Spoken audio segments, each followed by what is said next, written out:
Something about the way Ruth Langsford talks about her divorce still stops people mid-scroll. It isn't dramatic. It isn't shouted. It's quiet, careful, and that's exactly why it lands so hard. 14 years of marriage. 27 years together, if you count everything before the wedding. And then, according to Ruth herself, it ended without warning.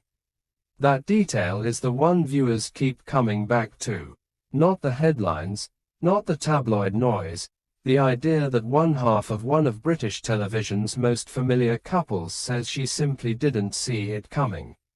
Ruth and Eamonn weren't just any celebrity pairing. For over a decade, they were part of the furniture of daytime TV, the couple viewers felt like they'd grown up alongside. So when the split was announced back in 2024, it didn't just register as celebrity gossip.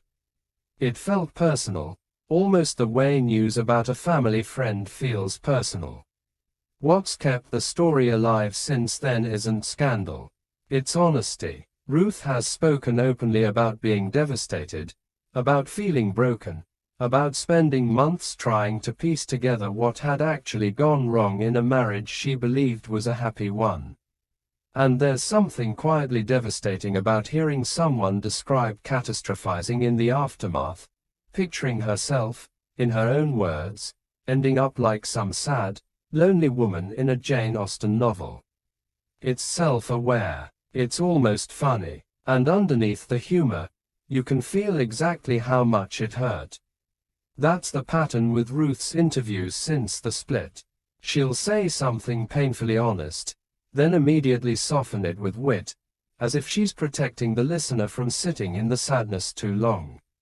Viewers have picked up on that balance, and it's part of why so many have stayed sympathetic to her throughout this. She isn't performing heartbreak, she's narrating it, almost like she's trying to make sense of it out loud in real time. Then there's the other side of the story, the part that's arguably kept the headlines running longer than the split itself. Eamonn went public with a new relationship not long after the separation became news, with a partner reportedly more than 2 decades younger. And more recently, reports have suggested he's settling into a new property back in Northern Ireland, seemingly building a fresh chapter for himself. It's easy to see why that timeline struck a nerve with audiences. Whether it's fair or not, there's a very human instinct to compare the two halves of a breakup, one person describing counseling and grief, the other apparently moving forward quickly and publicly.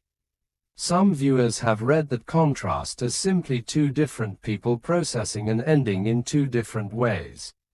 Others have felt it says something less flattering about the timing.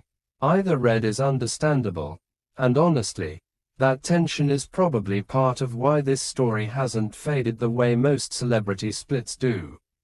What makes Ruth's side of this genuinely compelling television commentary, though, isn't the comparison, it's the recovery. She's spoken about starting therapy and staying in it, not because she's stuck, but because it's given her tools to actually sit with what happened instead of running from it.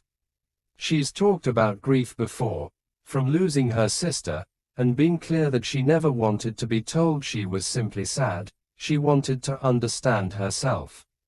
That's a rare thing to hear from someone in the public eye. Most celebrity breakup interviews are about moving on. Ruth's have been about moving through. And maybe that's the real reason this story keeps resurfacing, interview after interview, headline after headline. It's not really about Eamonn's new house, or his new relationship, or even the marriage itself anymore.